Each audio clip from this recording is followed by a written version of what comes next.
To beat the Golden State Warriors with Steph Curry going off and without Anthony Edwards, the Timberwolves needed everybody to step up.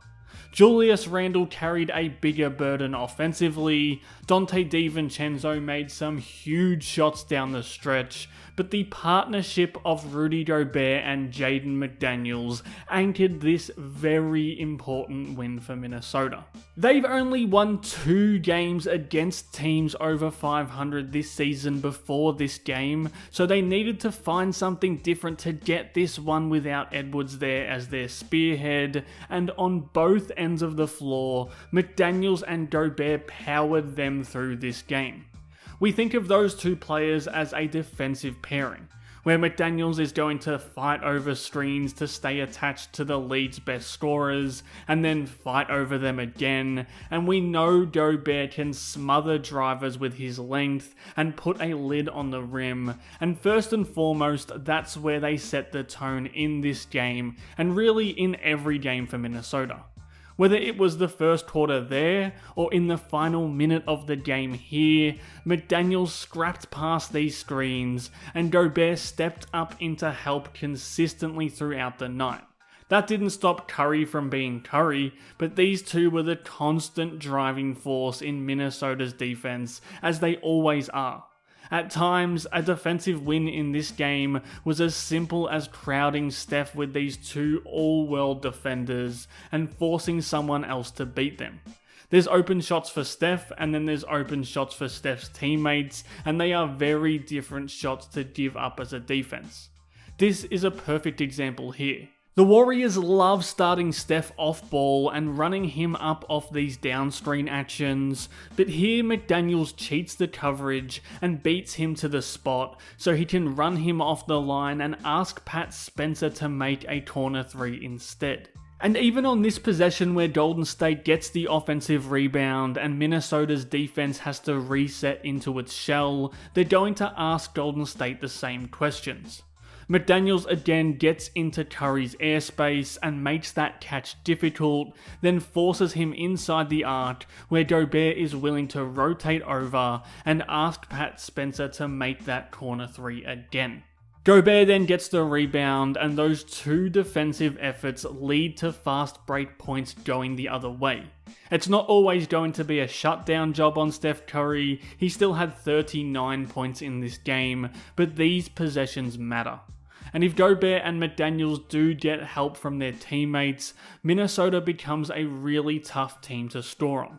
Here it's Clark on the ball, and having that third defender on the floor activates the Gobert-McDaniels pairing.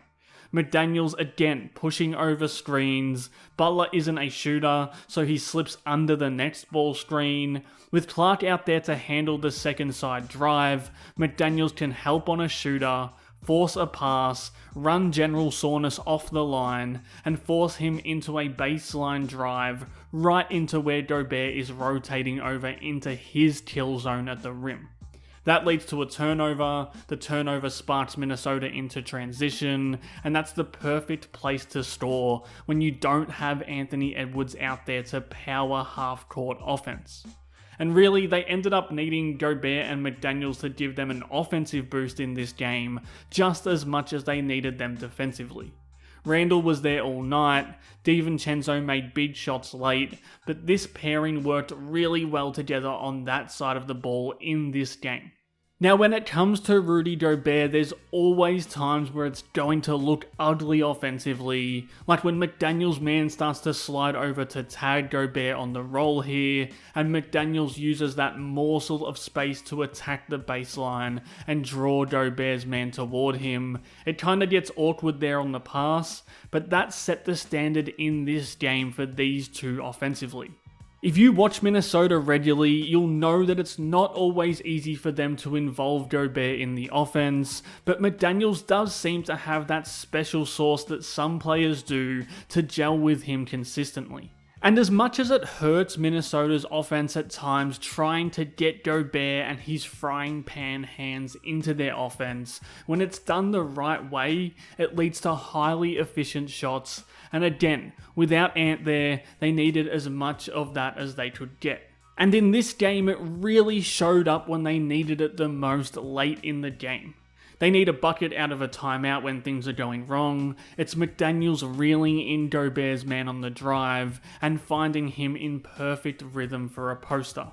And as things felt like they were kind of starting to slip away in clutch time, and the offense was getting super messy, McDaniels takes Melton off the catch, again draws Gobert's man to him, and then whips this insane pass around post for Gobert to catch another body.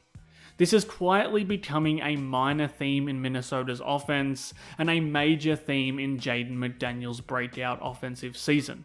He's becoming a reliable feeder to Gobert's offense, and he's able to do it in a way that both negates Gobert's bad hands and puts him in the few positions offensively where he's able to finish consistently at a really high rate. And it's always about just engaging Gobert's man and then finding him in the right way. If McDaniels is playing out of the corners, he's consistently beating closeouts and fully engaging the help defender off Gobert to make these finishes as simple as possible for his big man. McDaniels plays a simple game with Gobert. If you give him these lanes to drive into, he's either going to score or he's going to find Gobert behind the help defender, and that turns Gobert from a roadblock at the rim for scoring into a weapon in those areas. And the same logic applies when McDaniels is running pick and roll with Gobert. He's one of the few players on the team who can both make this big commit and throw these passes with the right touch on them.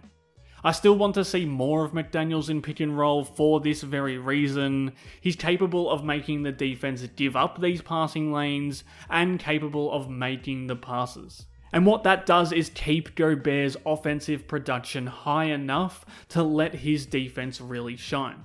But really the story of this game was McDaniels and Gobert producing for Minnesota when they needed it. On both ends of the floor, whether it was together or individually, Minnesota needed everything they got from these two players, and it really helped them get over the line in a game that they really needed to win. And even when Edwards does return, fostering this partnership and getting more consistently out of it on both sides of the ball is going to be super important for this team. If you want to see more Jaden McDaniels and Rudy Gobert, and you want to see more breakdowns like this one, hit subscribe and drop a like or a comment below. And if you want more of me and more of Howls and Growls, check out the Worldwide Wolves podcast on YouTube and everywhere you listen to podcasts. Thanks again for watching.